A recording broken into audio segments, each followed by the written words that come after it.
સર્વે વૈષ્ણવોને મારા જય શ્રી કૃષ્ણ. આપ સર્વેનું મારી ચેનલ હસુ પટેલમાં સ્વાગત છે.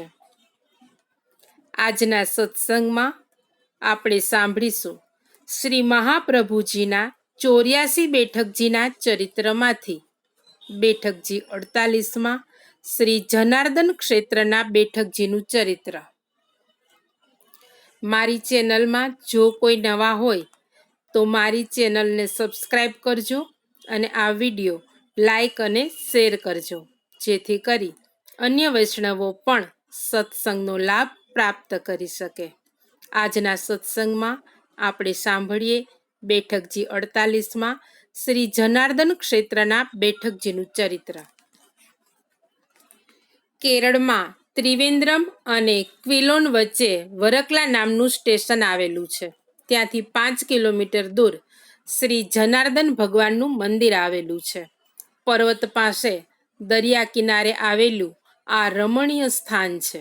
ત્યાંથી એક ફલાંગ દૂર એક છોકરના વૃક્ષ નીચે શ્રી મહાપ્રભુજીના બેઠકજી આજે પ્રગટ બિરાજે છે.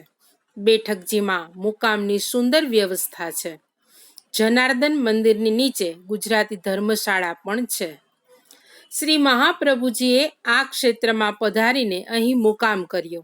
બીજે દિવસે આપ શ્રી જનાર્દનજીના દર્શન કરવા પધાર્યા.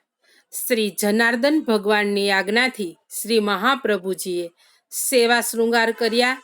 ત્યાર પછી સિદ્ધ કરેલી સામગ્રીનો શ્રી મહાપ્રભુજીએ ભોગ ધર્યો. ત્યારે શ્રી જનાર્દન ભગવાને શ્રી મહાપ્રભુજીને યાજ્ઞા કરી, તમે ભગવત મુખારવિંદ સ્વરૂપ છો, માટે અમારી સાથે ભોજન કરો. ભગવદ આજ્ઞાને સર્વોપરી માની ને તેનું ઉલ્લંઘન ન કરવું જોઈએ તેવું વિચારી શ્રી મહાપ્રભુજી પણ ભોજન કરવા બિરાજ્યા. અહીં સ્વમાર્ગનો ભગવદ આજ્ઞા વિષયક સિદ્ધાંત આપણે સમજી લેવો જોઈએ.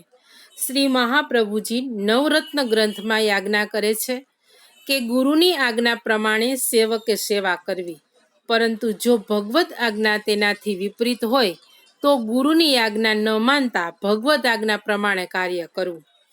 આ સિદ્ધાંતની સ્પષ્ટતા શ્રી ગુસાઈજીએ નવરત્ન ગ્રંથ પરની ટીકામાં કરી છે.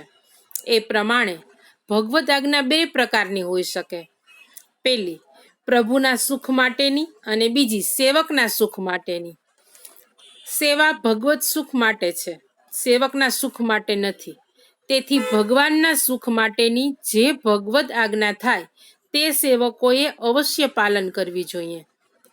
ઉદાહરણ આપણે લઈએ કે દામોદરદાસ સાંભરવાળાની દાસીને રાત્રે અપરસ વિના સૈયા મંદિર ખોલી પ્રભુને પંખો કરવાની આજ્ઞા થઈ, તો તેણે તે પ્રમાણે કર્યું, કારણ કે તેમાં શ્રી દ્વારકાધીશજીનું સુખ રહેલું હતું. પરંતુ જ્યાં બીજા પ્રકારની ભગવદ આજ્ઞા થાય, એટલે કે સેવકના સુખ માટેની ભગવદ આજ્ઞા થાય, ત્યાં તે આજ્ઞાનું પાલન સેવકે ન કરતા ગુરુ આજ્ઞા પ્રમાણે જ વર્તવું જોઈએ. દાખલા તરીકે રામદાસજીને રાજભોગ ધરી આંખો મીચી પંખો કરતી વખતે ભગવદ આજ્ઞા થઈ કે હું વ્રજભક્તો સહિત ભોજન કરું છું, તું મારા દર્શન કર. ત્યાં રામદાસજીએ દીનતાપૂર્વક વિનંતી કરી કે મહારાજ, દર્શન કરવામાં મારા નેત્રોનું સુખ રહેલું છે, તેમાં આપને કોઈ સુખ નથી, માટે આપને ભોગ આવ્યા હોય ત્યારે હું નેત્રો ખોલીશ નહીં, કારણ કે શ્રી મહાપ્રભુજીની આજ્ઞા નથી. આથી શ્રી ઠાકોરજી ખૂબ પ્રસન્ન થયેલા. અહીં શ્રી મહાપ્રભુજી ભગવદ મુખારવિંદ સ્વરૂપ છે અને ભગવત સુખ માટે આજ્ઞા થઈ છે, માટે શ્રી મહાપ્રભુજીએ તે આજ્ઞાનું પાલન કરે તે સર્વથા ઉચિત છે. શ્રી મહાપ્રભુજીએ ભોજન લીધા બાદ બીડા આરોગાવી આરતી કરી અને આજ્ઞા લઈ પોતાની બેઠકમાં પધાર્યા. ત્રીજા દિવસથી આપે ત્યાં શ્રીમદ ભાગવત સપ્તાહ પારાયણનો પ્રારંભ કર્યો. શ્રી જનાર્દન ભગવાન દરરોજ કથા સાંભળવા પધારતા હતા.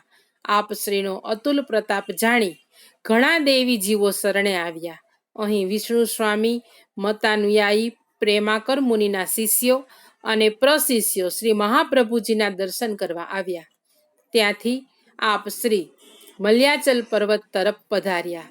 આજે અહીં શ્રી મહાપ્રભુજીના બેઠકજી પ્રગટ બિરાજે છે, માટે દક્ષિણ યાત્રાએ જનાર વૈષ્ણવોએ અવશ્ય આ બેઠકજીએ દર્શન માટે જવું જોઈએ. આપણે ભાવનાપૂર્વક શ્રી મહાપ્રભુજીના ઝારી ચરણ સ્પર્શ કરી દંડવત કરી આગળ વધીએ. શ્રી જનાર્દન ક્ષેત્રના બેઠકજીમાં બિરાજતા શ્રી વલ્લભને આપણા સૌના પૂર્ણ પ્રેમે સાષ્ટાંગ દંડવત પ્રણામ પહોંચે. વૈષ્ણવો, આજના સત્સંગને અહીં વિરામ આપીશું.